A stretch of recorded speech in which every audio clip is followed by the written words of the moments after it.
باړهګلۍ د فیصلې مطابق په پښتو کې 5 یګانې کارولی شي. اوس دا یو ځان له بحث دی چې آیا 5 یګانې په کار وي که په کار نه وي، یا کمول غواړي یا زیاتول غواړي. خو اوس چونکې دغه 5 یګانې دي نو موږ له پکار ده چې موږ دغه وپېژنو او دغه یګانې موږ په صحیح طریقه باندې استعمال کړو. د ټول نه لومړی زموږ سره چې کومه یې ده نو هغې ته موږ معروفه یې وایو. دې ته موږ معروفه یې ځکه وایو چې دا یې د پښتو نه علاوه په نورو ژبو لکه عربۍ، فارسۍ، اردو کې هم شته. په پښتو کې دغه یې موږ هم په هغه شکل لیکو کوم چې په عربۍ کې دی، په فارسۍ کې دی، په اردو کې دی. خو فرق دومره دی چې موږ د دغه یې لاندې 2 نقطې لګو، 2 ټکي لګو او دغه ټکي د یو بل خواته خوا لګو. دغه زموږ سره د پښتو د معروفې یې پیژنګلو ده. اوس راځو چې دا یې به موږ چېرته په لیکلو کې په کوم ځای کې کاروو. د دې دپاره مختلفې قاعدې دي. لکه موږ وایو چې یاره دا به د مذکر اسمونو په جمع کې په کاروو. لکه چې کله د سړی لفظ دی او د دې موږ جمع لیکو نو سړي لیکو، نو دغلته به موږ معروفه یې استعمالو. یا موږ ازمری دی نو چې د هغې جمع لیکو ازمري لیکو، نو هلته به دا موږ کاروو. یا د دې نه علاوه موږ وایو چې یاره دا د نسبت دپاره هم موږ استعمالولی شو. دغه شانې د دې دپاره مختلفې نورې قاعدې هم شته. د چا سره علم شته، څوک په دې خبرو پوهېږي، د هغه دپاره دا خبرې اسانې دي، دغه قاعدې به هغه په اسانه وپېژني. خو یو عام لیکونکی چې هغه په دغه قاعدو باندې، په دغه قانون باندې په دې نه پوهېږي، نو د هغه دپاره بیا دلته کې خبره پیچیده کېږي، د هغه دپاره بیا د نورې مطالعې ضرورت راځي. نو مونږ وایو چې دا په اسانۍ سره وپېژنو. نو په اسانۍ سره به مونږ دا پیژنو د دې د غږ نه، د یو لفظ د غږ نه به مونږ دا پیژنو چې یاره مونږ دا یې څنګه ولیکو. په کومه لفظونو کې چې د یې غږ په دې شکل وي ای، نو هلته به مونږ معروفه یې کاروو. لکه سړي، زمري، پردي، یا دغه شانې د لفظ په منځ کې بیوه، هیڅ، نو دغلته به مونږ دغه یې کاروو. دا یې چې دا نو دا د لفظ په اول سر کې هم راتلی شي، په منځ کې هم راتلی شي او په اخیره کې هم راتلی شي. ورپسې دویمه زموږ سره مخصوصه یې ده. مخصوصه یې دې ته موږ ځکه وایو چې دا یې د پښتو نه علاوه په نورو ژبو کې یا نشته او که شته نو هم په ډېرو کمو ژبو کې وایي. د دې یې دپاره هم مختلفې قاعدې دي، لکه څنګه چې د معروفې یې دپاره دي مختلف قانونونه دي.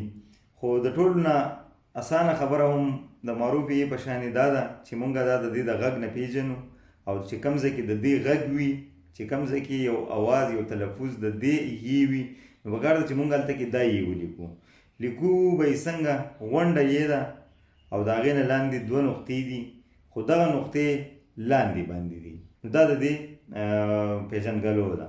د دې اواز چې کوم دی نو داسې دی، ای، لکه زی، خورې، یا د ټکي په منځ کې څیر، ډیر وغیره.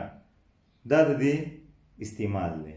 دا یې چې کوم ده نو دا د لفظ په منځ کې هم راتلی شي او په اخیره کې هم راتلی شي، په اول سر کې د لفظ نشي راتلی. بیا راځو بله یې زموږ سره ښځینه یې ده، یا دې ته لکیداره یې هم وایي، د تانیث یې ورته هم وایي.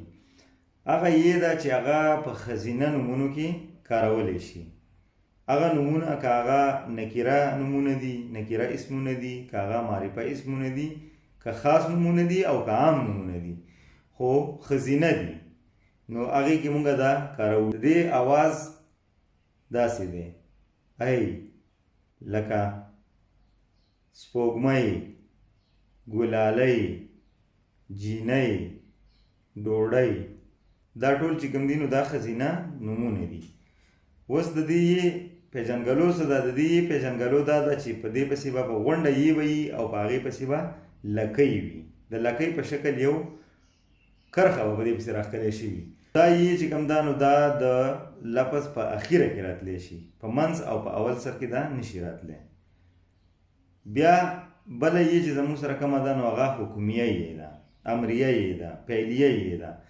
دا هغه یې ده چې هغه اواز د ښځینه یې په شانې ورکوي. د دې اواز د ښځینه یې په شانې دی، د دې بلکل یو شان اوازونه دي، خو دا په هغه لفظونو کې کارولی کېږي چې کومه لفظونه پیل څرګندوي، چې کومه لفظونه د پیل لپاره کارولی شي، لکه خورئ، څښئ، راځئ وغیره. دغه یې لیکلی کېږي څنګه؟ نو غونډه یې به وي او د پاسه کې دغه حمزه وي. بیا زموږ سره بله یې چې کومه ده نو هغه یا یې مجهول ورته وایي، او مونږ ورته په پښتو کې پرته یې هم وایو، اوږده یې ورته هم وایو. دا یې بیا په اردو هم شته دی او د دې شکل هم هغه دی چې کوم په اردو کې دی. دا خبره د یادولو وړ ده چې دا یې په بره پښتونخوا او په سویلي پښتونخوا کې د غونډې یې په څیر باندې لیکلی کېږي او ټکي ورته نه وي، نقطې ورته نه وي. زمونږ په کوزه پښتونخوا کې دا یې چې کوم دا د باړهګلۍ د فیصلو په رڼا کې مونږ په پروت شکل کې لیکو چې کومه پرته یې ده د اردو په هغه شکل کې دا یې مونږ لیکو. د دې دپاره هم مختلفې قاعدې شته دی. واحد مذکر اسمونو کې به دا مونږ په کاروو، لکه سړی به په دې لیکو، ازمری به په دې لیکو. خو اسانه خبره دا ده چې مونږ دا د غږ په وجه باندې وپېژنو او په هغه شکل کې ولیکو. د دې آواز داسې دی: ای لکه سړی، ازمری وغیره.